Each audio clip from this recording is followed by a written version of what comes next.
He is back on our screens this evening, The Misadventures of Romesh Ranganathan, which sees the comedian get into grips with different cultures across the world.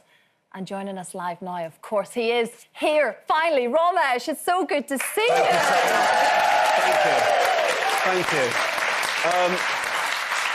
You did say, Christine, Romesh is on our screens, and he cut straight to a gorilla, which was a really interesting decision there, but thank you so much. What a great start. It's supposed to be an emotional moment from your show. And we'll get to that. We'll get to that in a minute. There you go, there's me. Oh, that's you. Yeah, with them. I was with them. That is, of course, a clip, an emotional clip. We weren't meant to be laughing at this because you got emotional at that. I did get emotional. Yes, you did, because you were catching up with gorillas in the wild, in their natural habitat in Rwanda for your new series. Yes, well... Pulling it back to sensible conversation. Yes, sorry, here, I'm so okay? sorry. Well, Rwanda was, you know, it was an incredible country to visit anyway. But you know, this thing where we went up to see the gorillas, seeing them in their habitat and being allowed to get so close. I mean, it was a bit tricky at sometimes because they said you need to stay at least 2 metres away from the gorillas, but the baby gorillas found us very interesting. So basically, essentially, we were being chased by baby gorillas around the jungle because, like, they were coming towards us, like, stay away, mate, I've got to go, because if the other gorillas see that you're near the offspring, then they start to get a bit upset. But Rwanda, in and of itself, I mean, that the main thing that sticks out in my mind is, you know, that was one of the best experiences I've ever had. To be doing that as part of your job is amazing.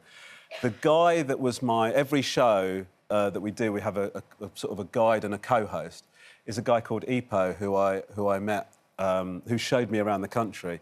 He is probably one of the most inspiring people I've ever met in my life. He lost family in the war in the 90s there, the genocide that happened in Rwanda. And he was very, very angry about it at the time, understandably so. You know, what he's been through, I mean, I have to watch the show, it's too early for me to detail it now, but the way that he has turned his life around and become such a positive force, for, you know, he's a poet, an artist, he devotes his life to talking about peace and tranquility, and he's just an incredible guy, and actually it was an honour to spend the time with him, and that will... As much as, you know, as beautiful as Rwanda is, which it is, I think seeing somebody that's a product of that and to become the person he has done was really... It was an amazing experience for me to spend time with him. I think that's what some of these shows can do.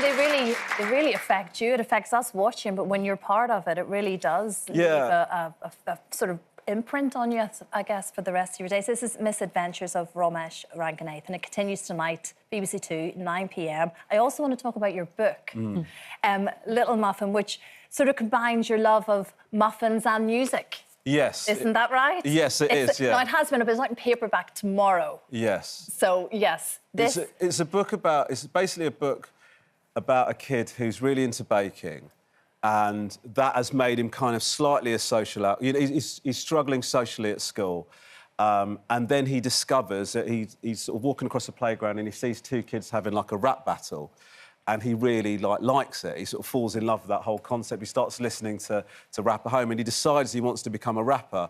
But the battle he's got is that everyone sees him as this kind of slightly nerdy baker, and now he's trying to forge his way into rap and break through into social circles and stuff like that. So, yeah, and it's kind of the story of that and him forging his way. But it is very much a lot of what James, who's the main character in that, a lot of what he's going through is stuff that I kind of experienced as a kid. You know, he lives with his mum. His dad had left when they were in the story, and my dad was away for a bit and then came back. But one of the things that I sort of reflected on was that often when you have a situation where one of the parents goes for whatever reason or goes off, the parent that is looking after you is the one that you kind of give the hard time to because they're there all the time, and you're almost sort of craving the other person's attention is not there.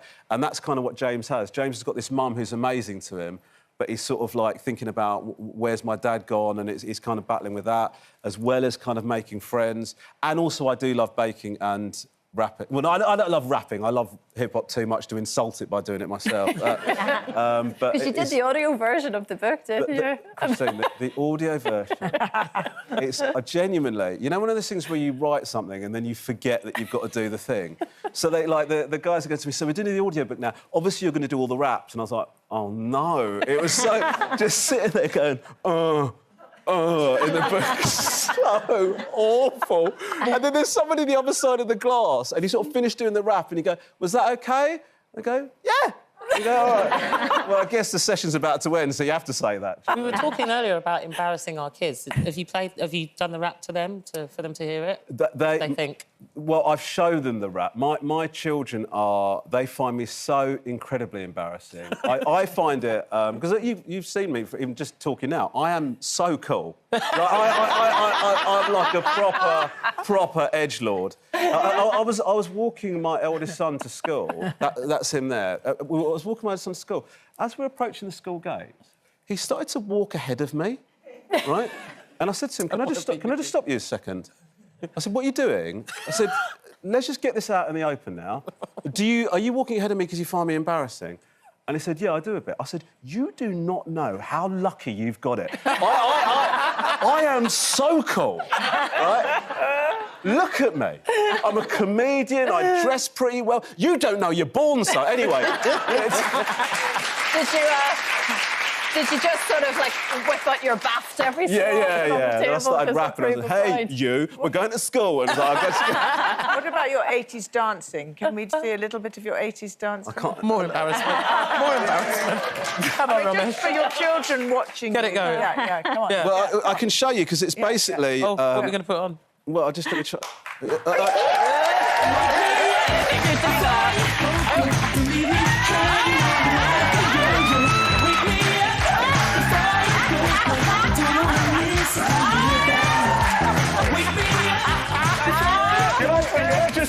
Can I just say, I respect you, but that was really out of order. I